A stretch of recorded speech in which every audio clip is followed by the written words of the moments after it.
Now, Virginia, you have had many pets throughout your life, but I understand at some point there was a duck. Yes, there was a duck. This happened when I was teaching at the U of North Dakota in Grand Forks. And the day before Thanksgiving vacation, that was hunting season, of course, we had this little Italian guy, Louis Palanca, who was a great hunter. And he came into my office carrying a cardboard box, and he said, "Here, this is for you. Happy Thanksgiving." And I took the box, and it quacked. So I peeked in there, and there was a duck in there. This is what happened, Louis told me. He wounded this duck, and it ran, couldn't fly, but it ran and got caught in a fence. So he plucked it off the fence and threw it in his car and brought it home because he felt. Whoops. There goes the dog. Sorry. Speaking of pets. He didn't want to kill it. It's funny, hunters don't mind shooting things, but they can't put them out of their misery in any other way. So he foisted this duck off on me, and I looked it up, and it was a lesser scaup, SCAUP, whatever that is. But it's a not well-known type of duck. Well, so I brought her home, and I opened the box, and she hopped out and pooped, of course.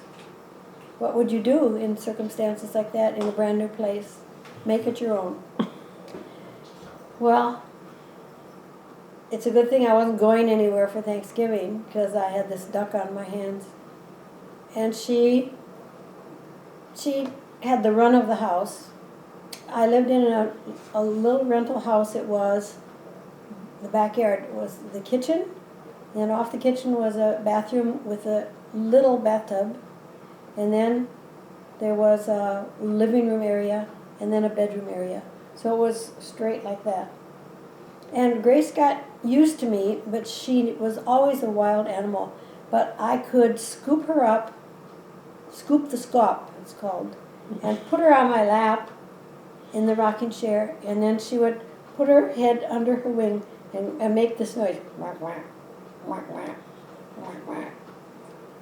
And we lived very peaceably together that whole winter. And once a week, I ran water into the tub, cold water, and I scattered some of her feed seed in the water, and then I put her in there, and she flapped around, scooping up, and she had such a good time. Even though she bathed once a week, she left a big ring around the bathtub every single time. But I didn't use bubble bath, of course. And then she would try to fly.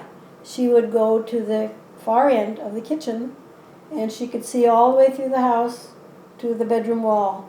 And she would rev up, start flapping, and start running. And she could lift off, but she never really got higher than this. And then she ran out of altitude and steam at the same time and come in for a not very graceful landing. But she kept trying. And I don't know if I want to talk about the end because I really don't know the end, but except that I was to be married June 8th, and I didn't know what to do with her. You can't take a duck on a honeymoon. But she was outside. I used to let her out, and I would attach, I didn't have a leash, so I had an extension cord, and I tied it on one leg, and then I tied the other to a rope. So she had quite a bit of room to roam. But I came out this one day, just a few days before the wedding, and she was not at the end of the extension cord. And there was a flock of ducks flying overhead. And I liked at that time to believe in miracles, that she was able to lift off and fly off with the flock. But because that is certainly a more pleasant alternative than to think of the dogs living in the neighborhood. But I never knew whatever happened to Grace, but I assumed that she came to a graceful end one way or the other. End of story.